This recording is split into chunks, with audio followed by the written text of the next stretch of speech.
Kris. Welcome. Thank you so much for joining us. Schoonover is a professor from the University of Wisconsin-Scott and also the operations director at a wonderful golf course called Erin that famously hosted the US Open 2017. Kris, thank you for joining us for our expert session. What we want to talk about today is USGA research that Kris and her colleague Erin have done on behalf of the USGA. That looks at the definition of the golfer experience, and it's fantastically insightful. Kris, welcome, and why don't you do a quick 1-minute intro as to yourself and why you're here as an expert. Well, thank you. Yes, I am a professor at a university in western Wisconsin that has a golf management degree. We're not affiliated with the PGA, but we look at the operational side for the National Golf Course Owners Association. And one of the things that we look at is it's within the school of hospitality and how important customer experience, the hospitality component to golf, in addition to the turf side and the management components that go with it. So I'm delighted to be here. The research that has been funded by the United States Golf Association is the first of its kind, and I'm just happy to be a part of that process. Thank you, Kris. And with you mentioning the USGA, let's jump straight into the theme. So the USGA has set a challenge for the industry. I can actually ask Hunky Yoon from the USGA to quickly run us through that. Come to you. Well, thank you for putting me on the spot. I appreciate it. I love it. So, as the USGA, as we all know, is a 125-year organization, and for most of that, we focused on a few things. We focused on the rules, championships, handicapping, and we've also had the green section, which actually celebrates its 100th anniversary this year. And a lot of that has been agronomy, maintenance, turf grass, sort of the grounds on which we play.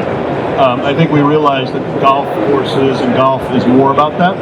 And so certainly the consumption of resources that go to maintaining golf courses is a huge part for golf courses. As those costs increase, and it puts more pressure on golf courses to be more financially viable and sustainable. At the same time, another key part of sustainability is the satisfaction that a golf course provides to its golfers. And so an increase in that satisfaction, which is sort of defined through the experience that a golf course can provide, are key elements in making sure that golf courses remain places that millions of golfers in the future can go to enjoy the game, to connect with others, to compete, and all the various benefits and joys that you get from the game wouldn't be there without the courses, and we want to try to support the courses as much as possible. And that's when we came up with this challenge statement for the industry, and we're relying on a lot of different people, Tagmarshal, Kris, course managers, associations around the country to try to help us with this goal.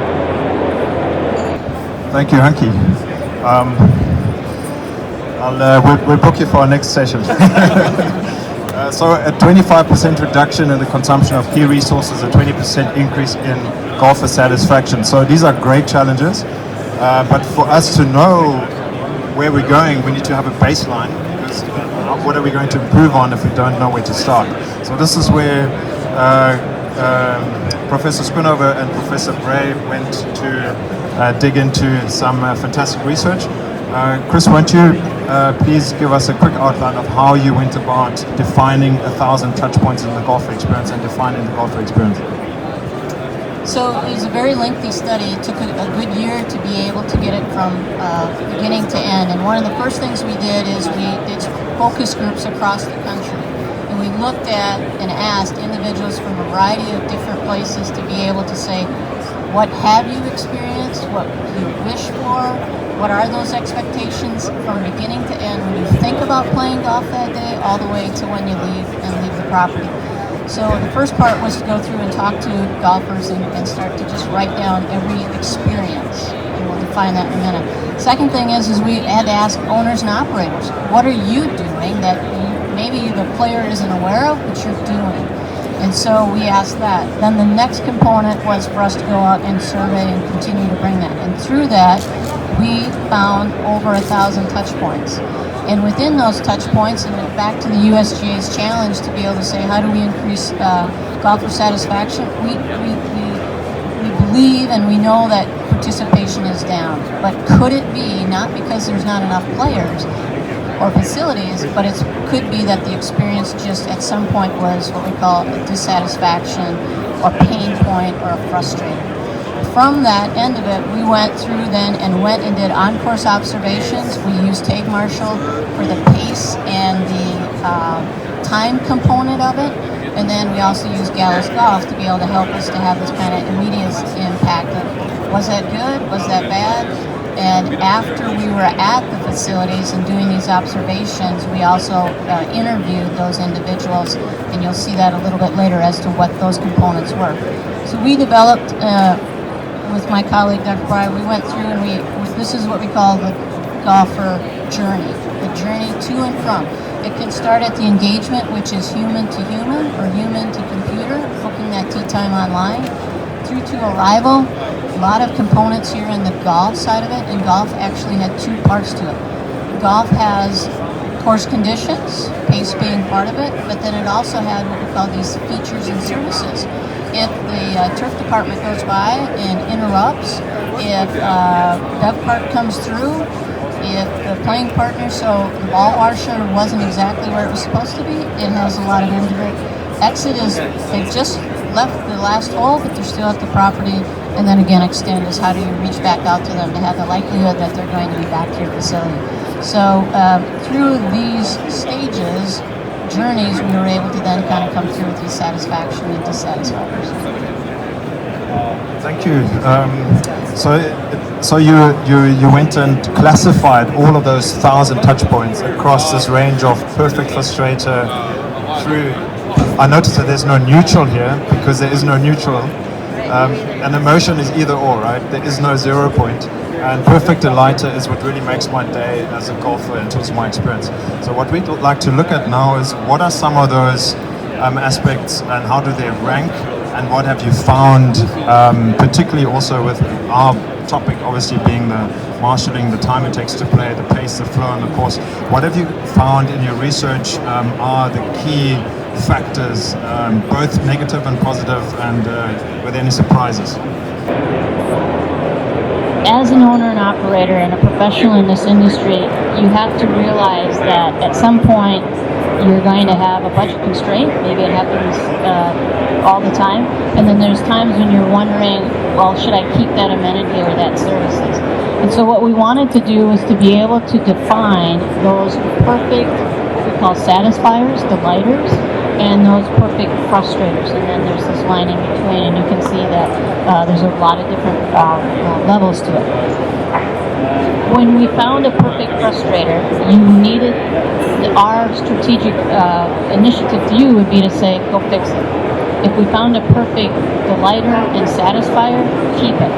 Everything else, individuals enjoyed, but these were the ones that had an immediate impact in the overall satisfaction. Pace, being a component of time, these are the areas that we saw. So we realized that it's this human-to-human component, having this individual that meets you as it relates to whether you're on time or not on time. And we used Tagmarshal to be able to show a group was either being delayed or ahead of pace. So these interactions, these perfect delighters, you need to understand and you need to keep. And what we refer to this is that the marshal, the ranger, identifies, whether it's through tag or your other matrix that you're using, that you're behind or that a group is ahead.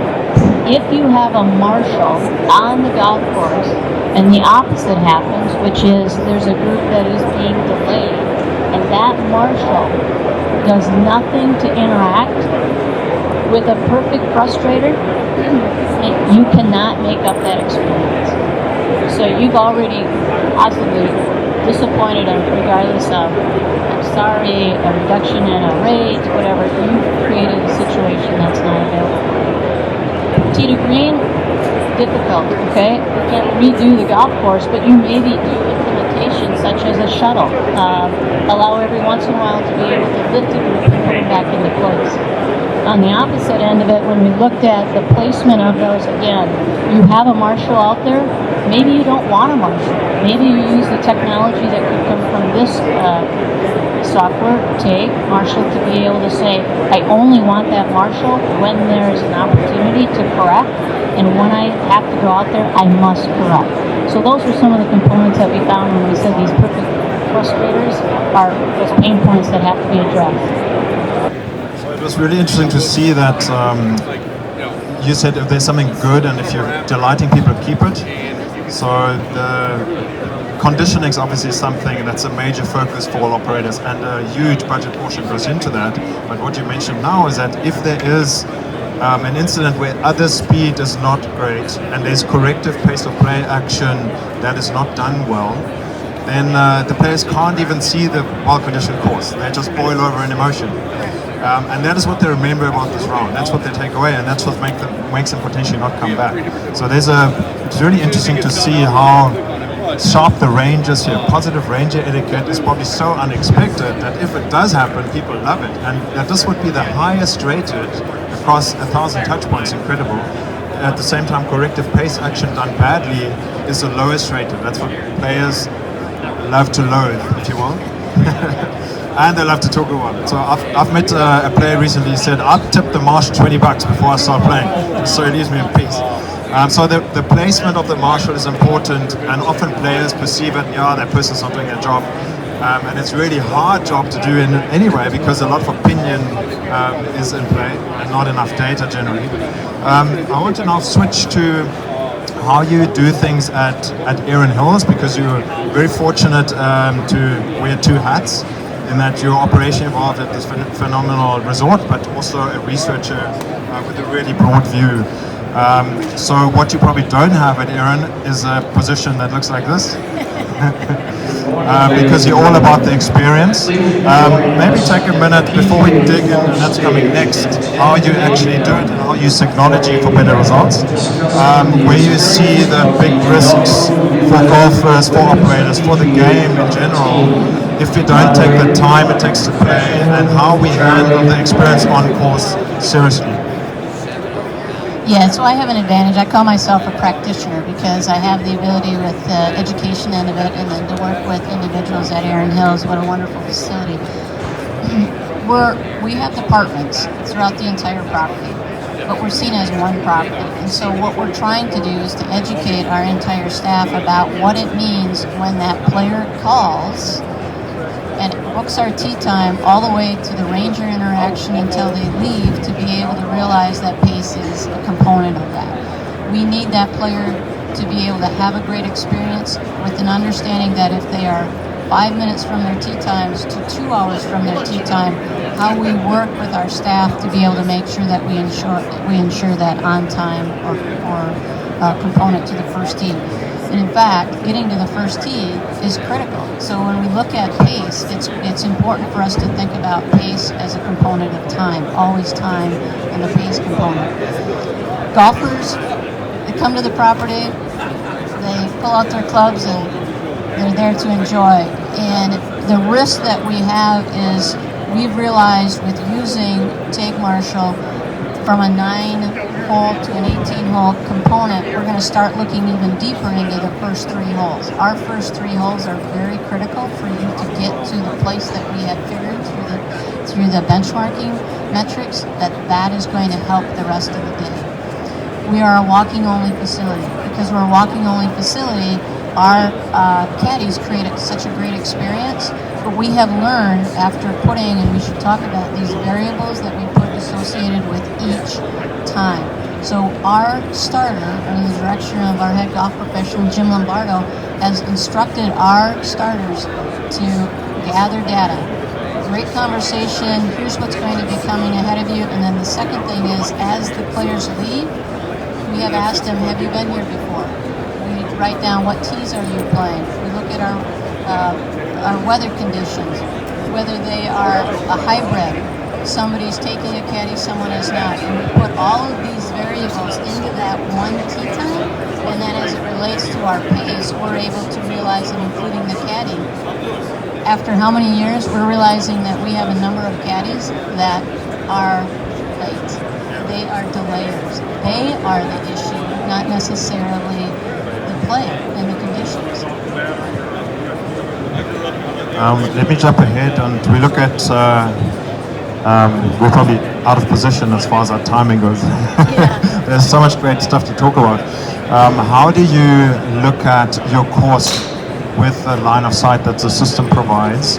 And you mentioned catching people in the first 3 holes, having interaction early, making sure that you benchmark in terms of your expectations and also communicate that to your team. The team communicates that to the players. How does the technology help you? How does the data gathering help you understand your course better? And how is it that you are now a diamond partner of Tagmarshal because you got such amazing results? That doesn't happen by chance. It's a daily effort, and perfection and optimization happens every day. So how do you keep up with that, and what are the processes that you've put in place, and how does that take help you? Well, first of all, it's the data. The reviewing of the data, our head golf professionals, our assistants are going through and looking at the data real time, all day long. Second thing is the education. We have the components of education, the scripts that are being written, we role play, or we make sure that we understand that interaction between the player and the corrective action is needed. The data is very helpful. We're a massive property. There are times where we have put in a shuttle between 4 and 5, this long walking distance. If we need to have that corrected, our marshals, our rangers will actually go out during the day and move a group back into place with the help of some, cart usage. Those are all areas that are real time and that we make that decision. We have a game plan where we make that decision as it occurs because of the data.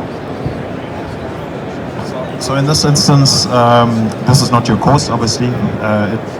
Yours is much prettier. What would you be able to see? What would your team be able to see here in terms of information of these playing groups, and how would they make a decision where to interact?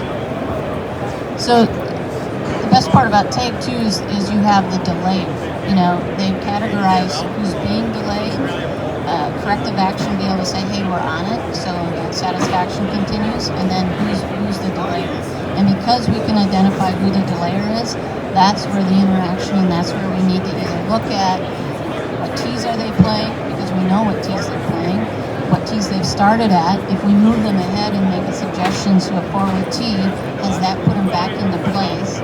What are our caddies that we're doing? So when we look at these areas, we're pretty good, but then obviously we have these hot spots that have to have an attention to our marshalling groups in those areas. So the real time, the ability to look at multi-variables, because we've been able to do that, and then on the back end of it, we look at the data that we're collecting on that first tee. So here's a view on some data. So we can see every single tee time and how it performed. This is not from Erin, but what you guys do at Erin is you don't have just a flat goal time you work towards. You're actually starting a day a bit quicker and then you're staggering upwards, so you can pull play along. We're looking at weather, like you mentioned earlier.